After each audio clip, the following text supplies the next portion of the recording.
तो ये लड़की एक राइटर होती है और अपने काम को आसान बनाने के लिए ये एक रोबोट की मदद लेती है। लेकिन आर्टिफिशियल इंटेलिजेंस इंसानों के लिए कितनी खतरनाक है ये तो इलोन मस्क भी बताते हैं। Mark my words, AI is far more dangerous. तो अब ये रोबोट इस लड़की के साथ क्या क्या करती है ये आपको बिल्कुल भी मिस नहीं करना चाहिए। My name is Rita. I will be your assistant for the next 30 days.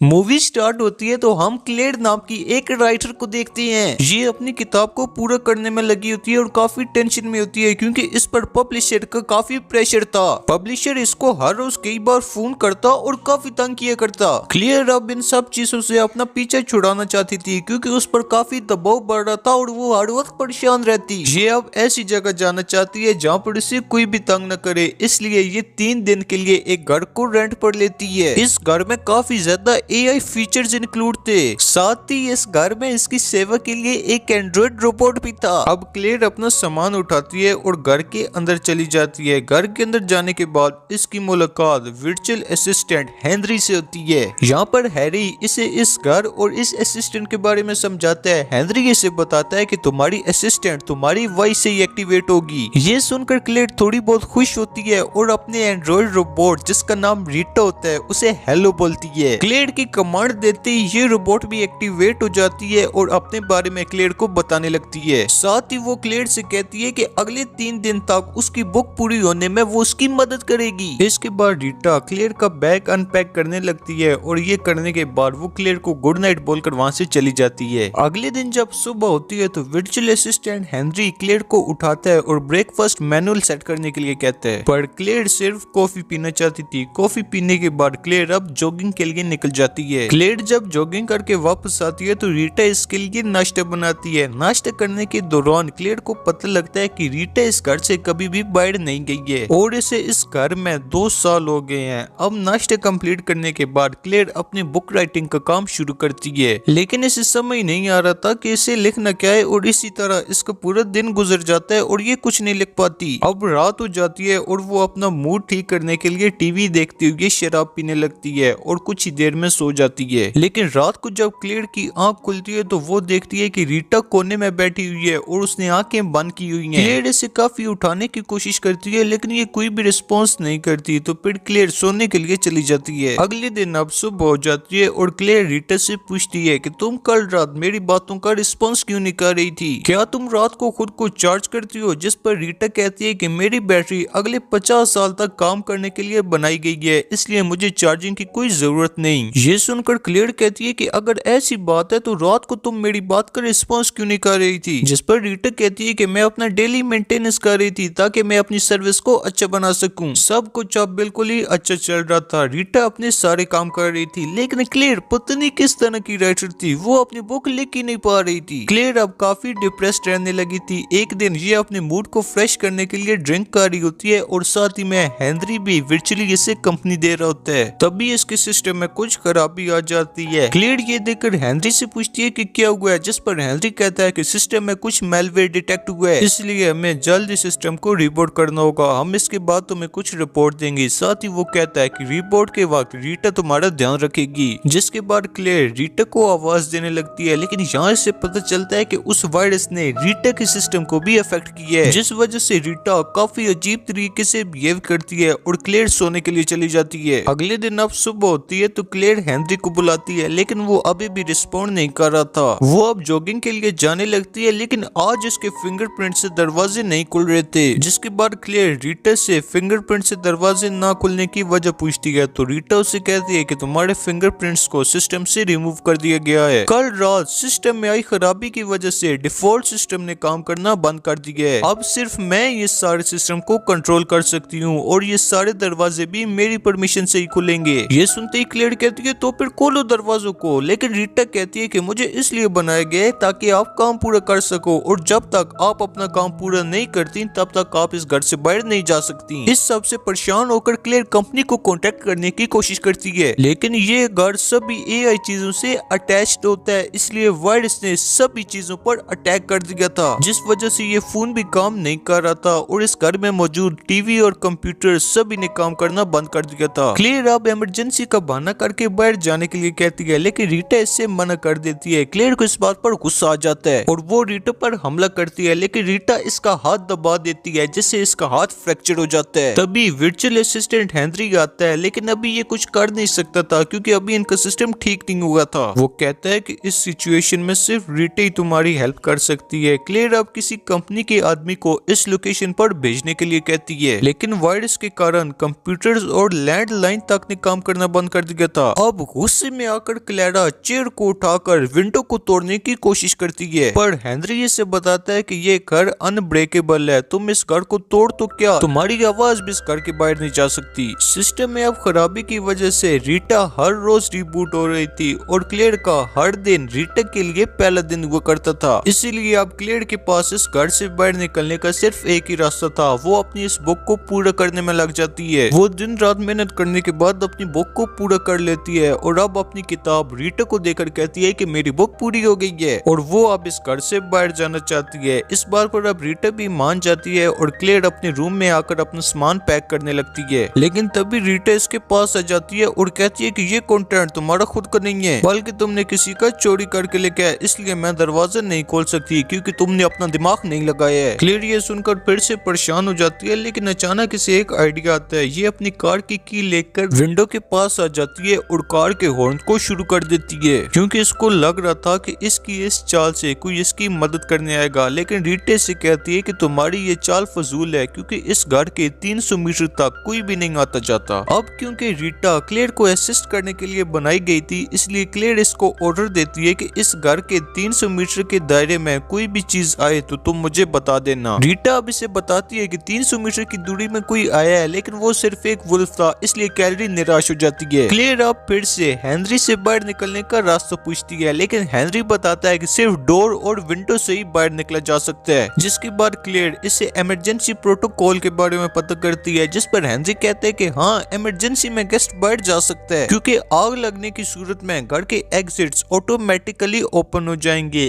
अब ग्लैडी रीटा को अपनी पैकिंग करने के लिए भेजकर वहां आग लगाने की कोशिश करती है, इससे फायर अलार्म तो बजने लगते हैं, लेकिन दरवाजे अब भी ऑटोमेटिकली ओपन नहीं हुए थे, पर ऑक्सीजन की कमी हो जाती है और क्लेयर वहीं बेहोश हो जाती है। क्लेयर को होश आता है तो वो अपने बेड पर होती है। क्लेयर अब रीटा से कल रात के बारे में पता करती है, लेकिन रीटा कहती है कि मेरे पास इस बारे में कोई रिकॉर्ड नहीं है। क्लेयर के पास अब सिर्फ एक ही रास्ता था यहाँ से निकलने के लिए, वो ये कि इसे अपनी किताब खुद से ही पूरी करनी होगी, जिसके बाद ये किताब लिखने के लिए बैठ जाती है और रीटा को भी कमरे में आने से मना कर देती है ताकि उसको स्टोरी लिखने में ध्यान बना रहे, क्योंकि अब रीटा हर रोज रीसेट हो जाती थी, इसलिए वो बार बार उसके कमरे में आ जाती, इसलिए क्लेयर को हर रोज उसे समझाना पड़ता था। और जब क्लेयर आराम कर रही होती तब रीटा उसकी स्टोरी को चेक करती कि कहीं ये फिर से चोरी तो नहीं कर रही। अब रीटा को भी पूरी बुक की कहानी पता लग गई थी। अब जब क्लेयर अपनी बुक को कंप्लीट करके रीटा को दिखाने के लिए जाती है तो रीटा इस बुक को कंप्लीट ही नहीं मानती क्योंकि इस बुक के एक कैरेक्टर के बारे में कोई भी इंफॉर्मेशन नहीं थी, इसीलिए रीटा अभी भी दरवाजे खोलने के लिए तैयार नहीं थी क्योंकि वो बुक कंप्लीट होने के बाद भी क्लेरी को बाहर नहीं जाने दे रही थी। इसीलिए अब वो रीटा के स्लीप मोड में जाने के टाइम को रिकॉर्ड करती है क्योंकि इस वक्त ये वो सब चीजें कर सकती थी जो कि रीटा की मौजूदगी में करना नामुमकिन था। अब क्लेयर एक दिन रीटा के स्लीप मोड में जाने के बाद उसे उठाकर दरवाजे के सामने लाती है और इसके हाथ से दरवाजे को अनलॉक करने लगती है, लेकिन दरवाजा नहीं खुलता। अब रीटा स्लीप मोड से बाहर आने वाली थी, इसलिए ये इसे इसके रूम में वापस ले जाती है। वक्त के साथ अब रीटा में भी कमियां आने लगी थी और घर में अब सिर्फ 9% ही खाना बचा था। क्लेयर को इस घर में 2 महीने से ज्यादा टाइम हो चुका था और अब क्लेयर खुद को बाथटब में डुबोकर मारने की कोशिश करती है, लेकिन रीटा यहाँ आकर भी इसे बचा लेती है। अब क्लेयर